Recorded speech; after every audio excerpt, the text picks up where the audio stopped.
This is RTV6 News at Noon, working for you. And happy Friday to all of you at home. Thanks for joining us on the news at noon. I'm Lauren Casey with Todd Clausen. And Todd, looking outside here, we finally have a little bit of sunshine, it looks like. It's been a little while since we've seen this sunshine. Of course, we had the rain yesterday. This morning was pretty gloomy, and then you went back to Wednesday, and we were locked in with the clouds. And hey, we'll take whatever sunshine we can get, because overall, as we kind of transition here into the weekend, we're still going to be dealing with some precipitation. Now, we're done with it for the day today. That is the good news. Storm Team 6 radar completely quiet here across the area. We still have some cloud cover, though, so it's going to be some sunshine intermittent between the clouds here. We're never going to completely clear these clouds out, so we'll just call it partly sunny this afternoon. But again, all the precipitation that is going to stay down to our south, and so that is good news for the forecast for today. However, there is more precipitation off to our west, and this is going to start to make its way into our area during the day tomorrow, bringing a rain-snow mixture to central Indiana for your Saturday. We'll talk more about that coming up in just a little bit. But first things first, here this afternoon, temperatures are in the 30s and 40s. And with a persistent northwesterly wind, these temperatures are not going to warm much more here throughout the remainder of the day. So temperature-wise, we'll hold pretty steady right around 41 degrees through 4 p.m. And then once the sun sets, temperatures will fall back down into the 30s. It's not a big deal with the snow tomorrow, but we'll talk about it coming up in just a few minutes. Todd, thank you. We want to plan ahead and look to your weekend commute. So we have some road closures going into effect tonight just after the evening rush hour. So at 7 p.m., take a look here on the northeast side. Crews are planning to close 3 lanes of northbound, westbound I-465 between 56th Street and Allisonville Road. That's set to stay closed until Monday morning at 6 a.m. So plan ahead. That could really slow you down if you travel there on the northeast side this weekend. Take a look here on the northwest side of town. Crews will be closing 2 lanes of southbound I-65 between I-465 and 38th Street tonight. Again, that is also scheduled to last through most of the weekend, so plan ahead if you are traveling out on the interstates around central Indiana. New this midday, the Marion County Coroner's Office has confirmed that a woman found dead in a pond this week is the same woman who had been reported missing. Karen Glass was 75 years old, and police believe that she had dementia. She was reported missing late Wednesday night, and after a search that included dogs, helicopters, and ground teams, Glass was found dead in a retention pond in the Eagle Pine subdivision. This midday, a man remains in the hospital after a police chase that happened overnight on the northeast side of Indianapolis. State troopers tell us that they spotted a car driving on I-65 near the North Split, and when officers tried to pull the driver over, he took off. Officers tell us the man weaved his way to East 34th and Butler, where he crashed his car through some signs and into some boulders. The man then took off running. Officers finally caught up with him with the help of a canine officer. The suspect was wanted on a drug warrant, and he is now facing more charges. Today, Indiana University says it cannot fire a tenured professor over what critics say were racist, sexist, and homophobic comments made on social media. A tweet sent by Professor Eric Rasmussen this month quoted a line from an article that read in part, "Geniuses are overwhelmingly male." It isn't the first controversial opinion by Rasmussen either. He also shared content highlighting that he doesn't believe that gay men should be teachers and that African Americans should not attend elite schools. Some students and alumni have called for that school to fire Rasmussen, but the school's provost tells RTV6 it's not that simple. We're a public institution, and unlike private employers, we're bound by the First Amendment of the Constitution. My main goal here is to have the students understand that they'll be judged on their merits and not on their sex, their race, or their sexual orientation. As for Professor Rasmussen, he says the provost overreacted and misrepresented his beliefs. We asked him whether he actually thinks men are more intelligent than women. Oh, not at all. And in fact, I wish people would actually look at the words of tweets and things. That tweet was about geniuses, which are a very rare bird indeed. In fact, males and females have about the same IQs. Some of the tests are set up, so they'll be by definition the same because they want boys and girls to, in a given grade, to progress evenly together. So they mix verbal and math questions to get it to be the same IQ for both. But genius isn't about average IQs at all. It's about the very strange people at the extremes. In addition to the First Amendment protection, Rasmussen says it would also be illegal to fire him because he has tenure. 9 days after his death in the line of duty, a Fishers police officer is still dealing with the sudden loss of a beloved canine officer. Today, for the first time, Harley's handler is talking about that fateful early morning when the canine was shot and killed. It happened as Fishers police officers were chasing after a suspect who had run into some woods near the Saxony neighborhood. Officer Jared Koopman says the loss hit his family hard, especially his wife and 2 young sons. They miss Harley being home with them. At home, he just got to be a dog, which is what I remember most about him, of chewing on his Kong toy and playing outside and just coming up and being able to pet him, and he lived the good life at home. But when it was time to work, he was a working dog, and he did a great job. He saved your life. He did. He saved my life and the officers' lives that were there on scene.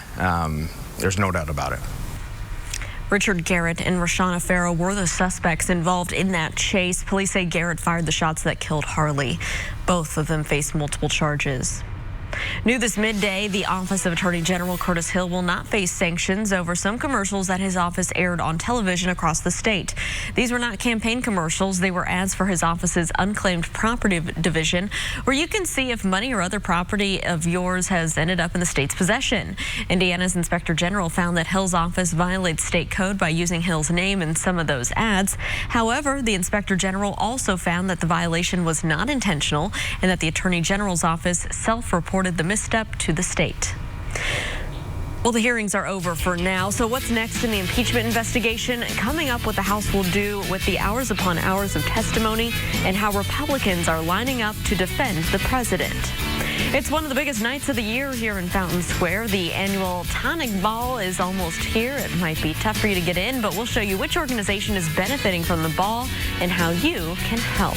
Todd. And Lauren, that is always an extremely fun night, and it stays dry this evening for that event. That is the good news. But as we head into the weekend, the storm system you see there out in parts of Colorado and Kansas will bring us a little bit of rain and snow to the forecast. We'll talk all about it coming up when the News at Noon continues right here on RTV6.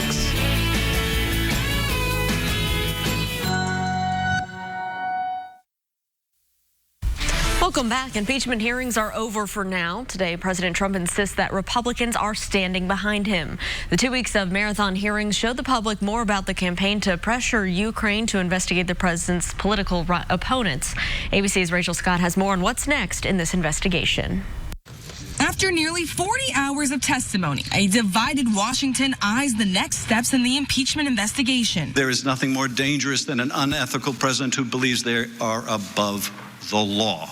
The Democrats have struggled to make the case that President Trump committed some impeachable offense. 12 witnesses coming before the cameras testifying about the issues at the heart of the impeachment inquiry, alleging President Trump abused his office by temporarily withholding almost $400 million in vital military aid from Ukraine and pressuring their new leader to investigate Trump's political rivals and 2016 election interference. The week's final witness, Fiona Hill, the former Russia expert on the National Security Council, warned of politicians spreading conspiracy theories straight from Putin's playbook. Some of you on this committee appear to believe that Russia and its security services did not conduct a campaign against our country, and that perhaps, somehow, for some reason, Ukraine did.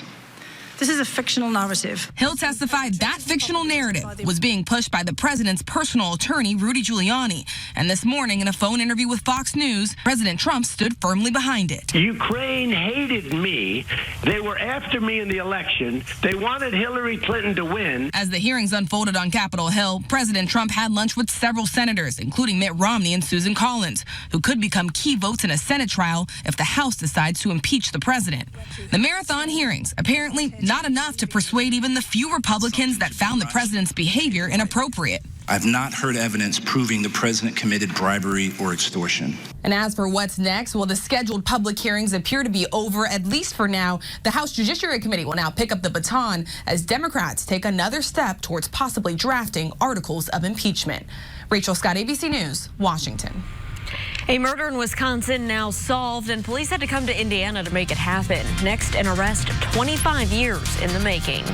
And let's take a look outside right now at the sunshine over the Circle City. Todd Clossett is going to break down our Friday forecast and look ahead to your weekend. You're watching the news at noon right here on RTV6. Keller and Keller. A man from Indiana has been arrested in connection with a homicide that happened in Wisconsin 25 years ago. Police say DNA technology linked Willie Coleman Jr. to the 1994 homicide case. He's accused of choking 40-year-old Lula Cunningham, running over her with a vehicle, and possibly sexually assaulting her. Police had a breakthrough in 2015 when DNA from Cunningham's sexual assault kit matched that of Coleman. Court documents say that Coleman later admitted to coming across his victim and having sex in a van, but he blames another man for driving over her. Madison police arrested Coleman in Marion. He will be held there while awaiting prosecution. Good afternoon to you. I'm Julie Grant with Court TV. Our gavel-to-gavel coverage continues in Fort Myers, Florida, with the brutal murder case against defendant Mark Severs. The 51-year-old is accused of hiring 2 hitmen to kill his wife. This is also a death penalty case, and those 2 hitmen are already behind bars for bludgeoning Dr. Teresa Severs to death in the couple's home. Jimmy Ray Rogers was convicted in a jury trial, and Curtis Wayne Wright has pleaded guilty and is also testifying against the others for a lighter prison sentence. Wright is the state's star witness and took the stand yesterday. The prosecutor didn't waste any time cutting to the chase about Wright's role in this heinous crime. Mr. Wright, who killed Dr. Teresa Severs? Jimmy Rogers and I physically did it, but Mark Severs was also involved in the planning.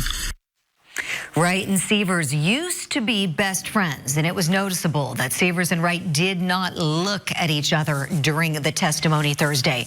The defense cross-examination of Wright continues today, and of course, Court TV will be following all of the developments in this trial.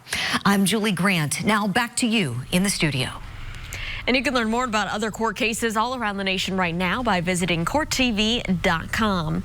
Back here at home, here is a live look outside from our tower camera overlooking the Circle City. And Todd, it's looking pretty good for a Friday from our tower cam. Yeah, you know, not bad. We finally got into the sunshine, and even the temperatures are chilly. The sunshine, as we say, always makes everything better. Yeah. So hopefully we can keep the sunshine around here throughout much of the afternoon hours, although the clouds will start to build in at times here going forward. So as we work our way throughout the course of the afternoon hours, we'll kind of toggle between the sunshine and the clouds. It depends where you live, but temperature is pretty uniform anywhere you go. 41 degrees, that is the current temperature right now in Indianapolis. One of our issues we have throughout the day today is this wind. It's out of the north-northwest, so that's the chilly wind direction, and that's going to keep our temperatures from warming much at all here this afternoon. But the trade-off is it's a dry wind, and that's helping to thin the clouds out. So that's what we'll have to deal with this afternoon. And the trade-off that we're dealt, 41 right now in Greencastle, as well as Columbus, 40 in Greenfield, 38 in Tipton.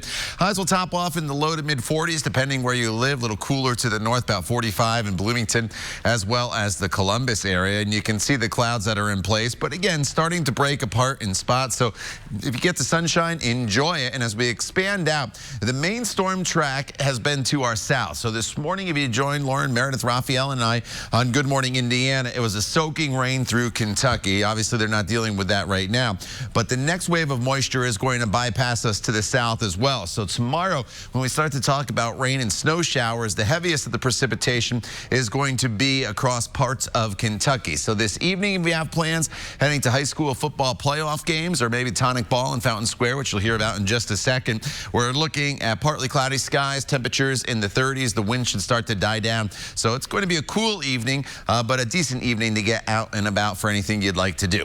So for the weekend, Saturday, rain and snow showers, 41 degrees, 44 on Sunday with partly cloudy skies. And here's the model for tomorrow, or at least one of the models. Some of them give us no precipitation at all, hardly. I do think there will be some, though, tomorrow, and it'll be from the morning into the early afternoon hours, and we'll kind of toggle between rain, and you'll see a few snow showers, but you don't have to worry about any snow accumulation while the sun's up. Temperatures will be in the upper 30s. If you're heading to the big game in Bloomington, could be some showers while you tailgate, maybe at the start of the game, but as we head into the evening hours, all the precipitation will be off towards the east. So it's mainly a morning, early afternoon event for us. And again, the rain snow mixture, little to no accumulation. If you did see it, it would be mainly on the grassy areas. One thing I will point out, though, is as temperatures drop Saturday night into Sunday morning below 32 degrees and freezing, there could be a few slick spots out there, not from precipitation falling from the sky, but refreezing on the roadways. So keep that in mind. Partly cloudy, 44 on Sunday, back into the 50s Monday and Tuesday. There will be a pretty big storm before Thanksgiving, but for us, it looks to be mild, and for us, it'll be mainly rain. Lauren? All right, Todd, and as Todd alluded to, tonight's a big night in Fountain Square. Luckily, we have decent weather. It's the 18th year for the Tonic Ball. A lot of venues are part of this big party each year, and the money goes to a great cause here in our city, especially this time of year. We have Kirsten Amenshine. She is the co-chair of this year's Tonic Ball. Thanks for being here, Kirsten. Thank you so much for having me. So this is exciting. Talk to me a little bit about what the Tonic Ball is for anyone who hasn't been before. Well, we take over Fountain Square. We're at 5 different venues. We're celebrating iconic musical acts. Okay. This year, Radiohead, the Ramones, Diana Ross, Bob Marley and the Wailers, and I skipped someone, and it's Beastie Boys. Thank you. Thanks, Tom. But really important one for my family in particular. Yes. And what we do really is raise funds while we do that. We have almost 90 bands this year. Wow. And they will each play a little set. Every ticket buyer is funding supporting meals for Second Helpings. Perfect. And let's talk about that, where the money's going. Yes. That's the most important aspect in this. Second Helpings, a great organization here. It's an amazing organization. So tonight we'll raise enough money to fund 150,000 meals for our neighbors who might otherwise be hungry. About half of those meals will go to kids. Second Helpings not only does that, making sure that every single person in Indianapolis, as much as possible, has the meals that they should have. They also rescue food and do job training. So they're taking food that would otherwise go to waste, turning it into nutritious meals, and alongside that, making sure that we're fighting poverty at its root causes and giving people meaningful careers in the culinary arts. Yeah, and I did a story about this gentleman right here on your screen who went through their training program. He's now working as a chef, has a great career ahead of him, and loves his job. So they do so much for people to give them that kind of that hand up that they need. Yeah, it's amazing. And, you know, for some of the graduates, it's the first time someone in their family may be graduating. Yeah. For others, it's just really a shift in their career path. But either way, you know, what they're doing is giving people a new tomorrow, right? Yes. It's just a beautiful organization. We're so excited to support it. We're going to have a great time tonight. Tickets are sold out. Okay. But, you know, if folks want to support Second Helpings, we would really encourage them to go ahead and just make a donation even. You know, put on a Radiohead record and make a little donation on the side. And they will be kicking off, you know, their end of year campaign as well coming up. So check them out on Giving Tuesday. It's an organization that you cannot go wrong supporting. They do great work. They take food that would otherwise go to waste and they turn it into beautiful meals. Well, Kirsten, thank you so much for being here with us to chat about that, and we hope everyone has fun at the Tonic Ball. We'll be right back. Come take a test drive at Honda of Fishers. It's a big night for high school football. Several area teams are competing at semi-state this evening. Among them are the Dragons of New Pal. They're going to look to continue their recent stretch of dominance when they play host to Bloomington South tonight. New Pal is unbeaten again this year, and they're trying to repeat as state champions. Tonight's winner will move on to the Class 5A state title game. Our day first will be live at New Pal starting tonight on the news at 6. It's one of 8 semi-state games involving teams from across central Indiana. Some others include the Class 6A showdowns between Ben Davis and my Center Grove Trojans. Let's go Grove. And Carmel is playing host to Merrillville. In Class 4A, Mount Vernon looks to continue its historic season as it travels down to Evansville Memorial. The state championship games are next Friday and Saturday, all at Lucas Oil Stadium. And as folks are preparing to head out to some of those games, it always gets colder towards the end of the year. Todd, what do they need to wear? It does. It's going to be chilly here this evening. Temperatures will be in the 30s, but it's dry, and the wind won't be too much of an issue, so that's good news. Rain snow mixture tomorrow. It's predominantly rain, but you will see some snow mix in at times. Little to no accumulation, though. That's the good news. Could be some slick spots Sunday morning from refreezing. Be aware of that with a low temperature of 30 degrees and 44 Sunday, 50s for Monday and Tuesday. And the storm system could bring some rain to the area right before Thanksgiving. All right, Todd, thanks so much. And thank you guys for joining us here on RTV6. We hope you'll come back and join us for the news at 5 o'clock. Get outside this Friday and have a great afternoon.